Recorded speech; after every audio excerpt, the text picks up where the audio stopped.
Hello, good morning. Welcome to my hobby blog. So it's a wet, miserable day outside. Can't ride the bike. Can't clean the car. British summertime. So what I'll have to do is do a bit of modelling.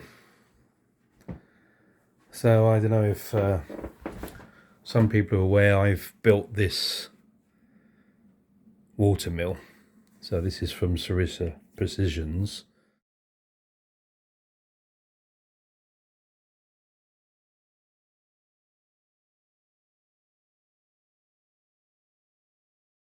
So it came as flat pack, MDF. It's a very good kit. So I've had some quandaries on how I should mount it or base it, and we tend to throw a lot of this foam out at work. So I grabbed some out of the skip, and I thought I would base it onto that. So I've carved out the actual pond area and the canals.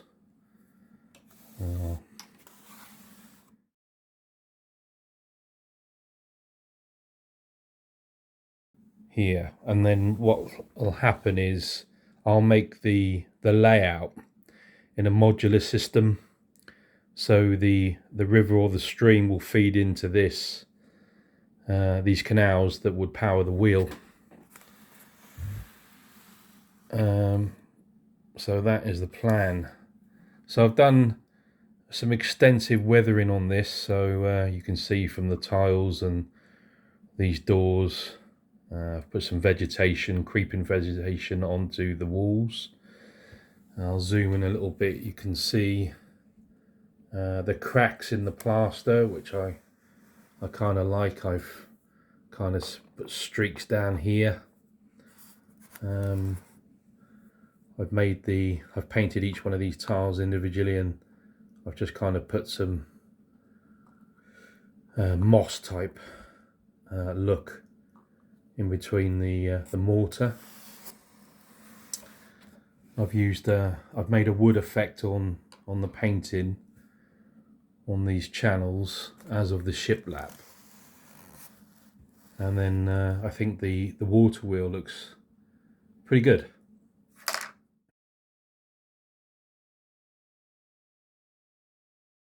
If I say so myself. So obviously I haven't placed this in yet, because what I'm planning on doing is once I've figured out how to do the water properly, is this is the first building I've ever done, and well, first scenics I've ever done. Bear in mind I only started this in December, so what is it, 8 months, 7 months? But I'm enjoying the hobby, but I'm having to learn as I go through. So I kind of put this, I post this on to Bolt Action Scenery, and there's some real experts on there that have been very helpful and advised me what I should be doing as far as the water's concerned. I've been quite encouraging as well. You know, no one's been negative on anything that I've done, but me being me, and me being cheap and impatient, I didn't listen to their advice, and I wish I had have, because I decided to use a PVA glue as the water instead of using epoxy resin, because I was concerned about the epoxy resin burning through the foam when it heats up. So I've used this PVA, but this has been like this now for a number of days. It is actually very, very slowly clearing, going clear, turning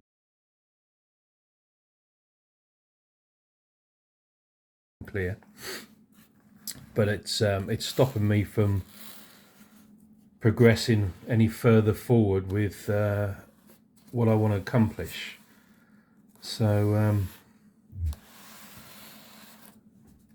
well, I mean, what I'm going to have to do is figure out another system. I'm going to probably have to go and buy some epoxy resin, but it's not cheap.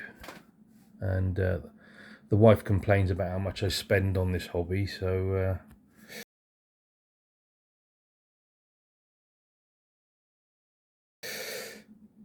yeah.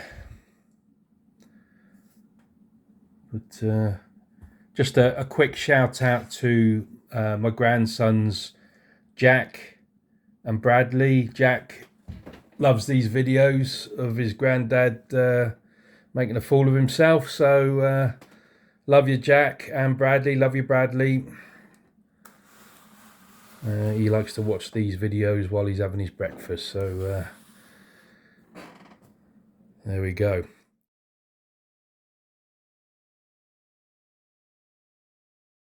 So as an update on where I am with the hobby, so I started off with Napoleonics, which I still want to continue with.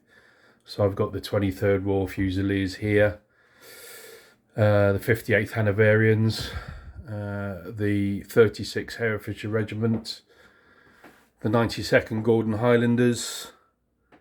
Well, this is where my money's going on, all the modelling components. I've got the Polish Brigade, the Polish Airborne Brigade, the British Airborne. I've done my Firefly V5 Firefly from Warlord, and I bought this Bedford QLT troop carrier from Rubicon, and they're all very great kits. And yeah, I have had great fun doing these. It takes me a long time though, but it's not about how long it takes. It's about being happy with the end result, which I am. Still got a lot of work to do on Napoleonics. So I've got the Scots Greys to finish off. I've done this this guy here. He's the officer. I've got the Light Horse, the Light Brigade there behind. The poor old French that I haven't really paid attention to, the 95th Rifles, and 1 9-pounder British artillery. So I've got an awful lot left to do, but because I'm at the moment kind of interested in the bolt action as well as Napoleonics, I want to build the 11th Armour Division, the Black Bull. So I think I can use the paratroopers, the Polish and the British, with these vehicles, but I want to build up some British infantry. So I bought these guys. So I'm going to probably make a start on these while I'm waiting for that to dry. And then we'll see how it goes. But that's the update from me. What I'll do is I'll post how it gets along on the next video. But for now, thanks for watching, and catch you on the next one.